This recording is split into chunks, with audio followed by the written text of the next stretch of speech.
Shalom, selamat pagi Bapak Ibu Saudara-saudara yang dikasihi oleh Tuhan. Berjumpa kembali bersama saya Pendeta Eka di dalam renungan firman Tuhan pada hari ini, Senin 13 Desember 2021. Sukacita dan damai sejahtera dari Tuhan kita Yesus Kristus kiranya menyertai kehidupan Bapak Ibu Saudara sekalian, yang pastinya mendatangkan kebahagiaan. Puji nama Tuhan. Sampai pada pembacaan kita pada hari ini, yakni Ayub pasal yang ke-20, kiranya firman Tuhan memberkati kita sekalian. Baik, sebelum kita akan merenungkan bagian pasal yang kita baca, kita terlebih dahulu berdoa. Tuhan Allah Bapa di surga, kami sungguh bersyukur hari yang baru Tuhan percayakan pada kami. Kami mau terus mengisi hati dan pikiran kami dengan kebenaran firman Tuhan. Roh Kudus memampukan untuk kami dapat memahaminya.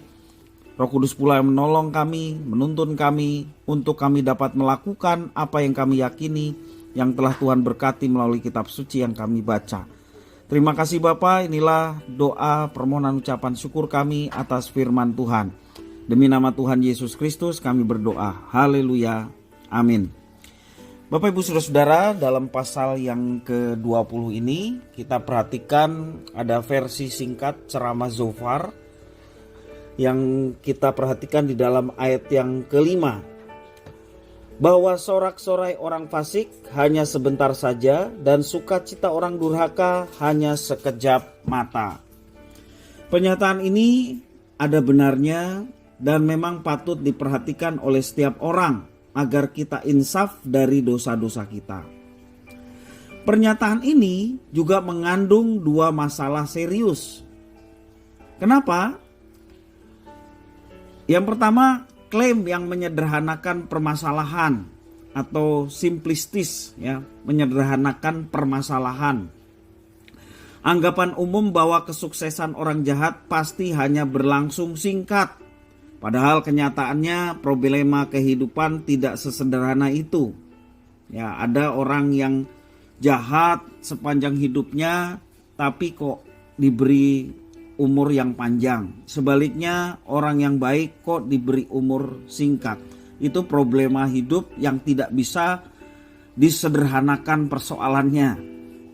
Dan yang kedua, kalau kita perhatikan, Zofar membalik alur penalarannya, yakni orang jahat akan jatuh dari kesuksesan dan hidupnya malah menjadi tidak berbahagia. Maka orang yang tidak sukses dan tidak bahagia pastilah dia orang jahat. Ini merupakan kesesatan berpikir dari Zofar.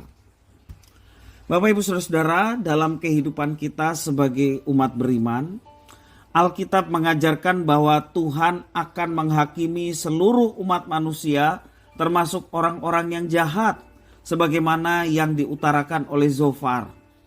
Tuhan tidak memanggil kita untuk menggantikan dia.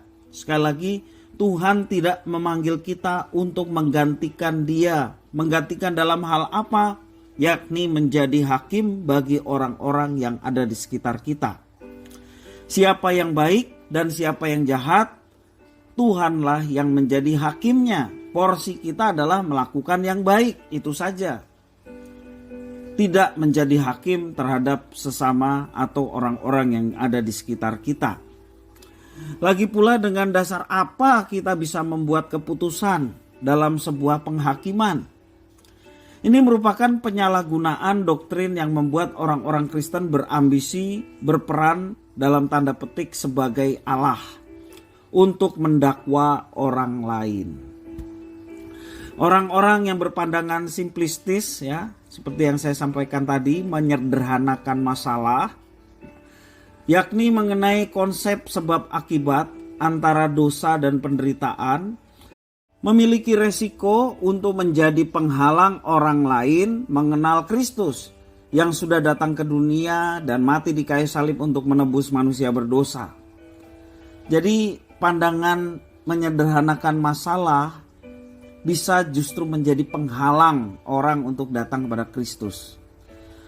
Saat kehidupan finansial mereka tidak baik, saat dirinya sakit-sakitan, serta mengalami kegagalan dalam usaha atau bisnis dan lain sebagainya, intinya kegagalan demi kegagalan, maka ajaran simplistis menjerumuskan orang mempertanyakan jaminan keselamatan Tuhan dalam hidupnya. Itulah yang disebut penghalang. Karena apa? Orang sakit karena dosa, orang gagal bisnis karena dosa, orang sakit-sakitan sampai nggak sembuh-sembuh, itu dampak dari dosa yang diperbuatnya. Dan sekali lagi, pemahaman seperti ini menjerumuskan seseorang untuk mempertanyakan jaminan keselamatan Tuhan dalam hidupnya. Karena apa? Karena dia merasa bahwa dia mengalami kesulitan dalam hidupnya karena dosanya, sehingga dia tidak memiliki keyakinan bahwa hidupnya akan diselamatkan. Karena apa yang terlihat, apa yang kasat mata, mereka menderita dampak dari dosa. Nah, Bapak Ibu Saudara-saudara, betapa berbahayanya pandangan simplistis ini. Menyederhanakan masalah. Nah, Bapak Ibu Saudara, tatanan di dalam kehidupan di dunia, alam semesta maupun kemasyarakatan sudah ternoda oleh karena dosa. Masalah dan kegagalan adalah kenyataan hidup. Meski demikian kondisinya, tetap ada penghiburan Allah bagi setiap orang yang mempercayainya sebagai penguasa dan pemelihara hidupnya, yakni Tuhan. Lewat kehidupan, kalau kita belajar dari Ayub, kita melihat bagaimana Tuhan selalu menyertai Ayub sampai akhir. Jadi Bapak Ibu Saudara-saudara yang dikasihi oleh Tuhan, kalau kita melihat sesama kita sedang mengalami penderitaan, bahkan yang kunjung padam belum terselesaikan, jangan kita mengambil alih peran Allah sebagai hakim, sehingga mengklaim orang yang menderita itu dampak dari dosa yang diperbuatnya. Atau sebaliknya, ketika kita justru yang mengalami penderitaan, ketika kita mengalami sakit penyakit yang belum tersembuhkan, persoalan bisnis yang belum terselesaikan, persoalan pekerjaan yang belum mendapatkan, jangan menilai diri bahwa ini karena dosa saya, sehingga Tuhan menghukum saya seperti sekarang ini dampaknya. Bapak Ibu Saudara-saudara, kita jangan ekstrim seperti yang pertama sebagai penghakim, demikian juga ekstrim yang kedua sebagai penghakim terhadap diri kita sendiri. Sehingga ketika kita melihat itu orang menjadi down, atau diri kita pun karena cara menilainya keliru menjadi tertumpuk, terpuruk keadaannya oleh karena situasi kondisi yang belum terselesaikan. Sekali lagi Bapak Ibu Saudara, kehidupan kita yang mengendalikan adalah Tuhan. Kalau Tuhan izinkan kita sedang dalam keadaan bermasalah, kalau Tuhan izinkan kita saat ini sedang mengalami sakit, ataupun persoalan ekonomi dalam keluarga, persoalan pekerjaan, yang Tuhan inginkan adalah adakah anak-anaknya bergantung kepada Tuhan? Adakah anak-anaknya percaya bahwa Dia mendatangkan kebaikan? Bapak Ibu Saudara, Allah menyatakan apa yang baik hanya kepada anak-anaknya yang setia dan bergantung kepadanya. Kalau saat ini Tuhan izinkan persoalan itu melanda kehidupan kita, apapun itu, percayalah bahwa itu adalah bentukan dari Tuhan untuk kita semakin setia kepada Tuhan, semakin mengandalkan Tuhan, dan alamilah ketika kita mengandalkan Tuhan, penyertaan Tuhan yang luar biasa, bahkan mujizatnya boleh dinyatakan bagi setiap orang-orang yang setia. Mari kita tetap setia seperti Ayub. Walaupun diperkatakan dengan penghakiman oleh sahabat-sahabatnya, dia tidak menjadikan itu semua bagi dirinya, penilaian terhadap dirinya menjadi begitu rendah. Tetapi dia meyakini ketika dia dekat dengan Tuhan, situasi kondisi apapun tidak menjadikan dia semakin lemah. Justru itu semakin menjadikan Ayub mengandalkan Tuhan, dan pengandalan kepada Tuhan yang membuat Ayub mendapatkan kekuatan. Setiap persoalan, setiap masalah itu tidak akan lepas sepanjang kita masih ada di dunia. Yang kita butuhkan adalah kekuatan dari Tuhan untuk kita menanggungnya. Kekuatan dari Tuhan untuk kita dapat melawannya, menyelesaikannya.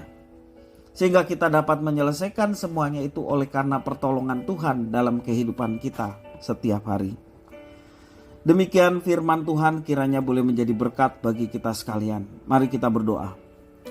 Tuhan Allah Bapa di surga yang kami puja sembah dalam nama Tuhan Yesus, kami bersyukur atas firman Tuhan pada hari ini. Engkau mampukan kami untuk kami dapat mengerjakan apa yang telah Tuhan perintahkan dalam firman Tuhan dalam kehidupan kami sehari-hari. Kami boleh menjadi orang-orang yang sungguh-sungguh bersandar kepada Tuhan. Walaupun kami mendapatkan kritikan, walaupun kami mendapatkan penghakiman, bahkan sesuatu yang tidak adil kami terima, kami mau belajar tetap bersandar kepada Tuhan, karena bersandar kepada Tuhan tidak menjadi sia-sia. Bersandar kepada Tuhan mendatangkan keberuntungan bagi kami. Terima kasih ya Tuhan, kami rindu Engkau yang terus menguatkan kami semua untuk kami tetap berjalan dan bersandar kepada Tuhan saja. Terima kasih Tuhan, inilah doa permohonan ucapan syukur kami atas firman Tuhan. Demi nama Tuhan Yesus kami berdoa. Haleluya. Amin.